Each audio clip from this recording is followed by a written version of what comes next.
Pagkatapos ko mag-blue bluff buti maalam mag-invade itong si Atlas, kaya agad namin kinuha ang red bluff ni Karina.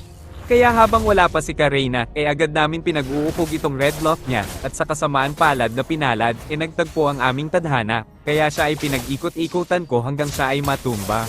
CH, baka LJ Yarn.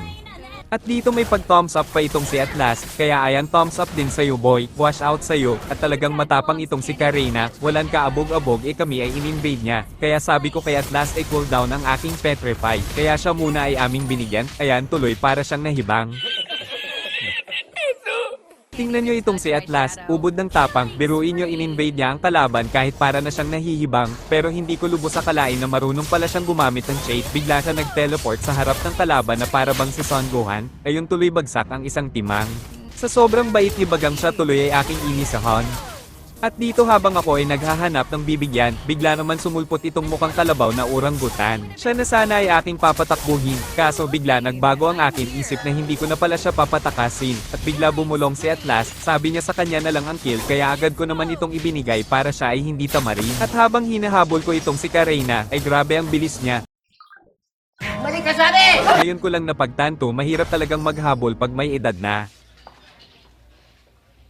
Shish! At habang ako ay nagpapagong, talagang maalam itong si Atlas Roman Empire, zinone pa niya ng todo itong si Karina, wash out sa'yo boy, ang galing mo. Ayan tuloy sa sobrang kulit mo, nawalan ka na nga ng pagong, humandusay ka pa dyan gonggong. At dito medyo lasing ang pani nyo, habang naghahanap ng kalaban, para pang nalilito, at sakto nakita ko, itong si Yin Yang, kumakaripas ng takbo akala niya siguro siya ay makakatakbo, pasikat ka boy.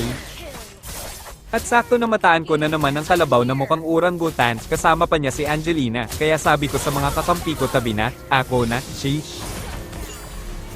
Itong mga kakampi ko sa kagustuhan manalo, humingi ng tulong sa akin sa Lord, syempre sino ba naman ako para tanggihan sila. At talagang lagi tayo nagpapangita, biruin mo ayan ka na naman at eto lang ako, kaya ang masasabi ko sa'yo night sleep well. At may pagkagat pa itong kalabaw na ito, ano ka ba kalabaw talaga o aso, ayan tipihan muna kita, bago kita ikutan at bumalik sa base nyo. At habang tayo ay naglalakbay mula sa kabilang ibayo, saktong nakita ko ang idolo ko. Kaya agad ko silang pinuntahan para kami ay magkagulo at makuha ang dalawang loko-loko. At sa hindi sinasadyang dahilan, biglang nagloko ang aking laruan, bigla napindot ang good game, ayun tuloy akala nila ako ay nagyayabang, pasikat ka boy. At kung umabot kayo sa part na ito, sana wala kayong natutunan sa mga sinasabi ko, ewan ko ba sa inyo tinapos nyo pa ang kwentong ito, ayun tuloy salamat at nasulit ko ang 3 minutes ng buhay nyo, sheesh.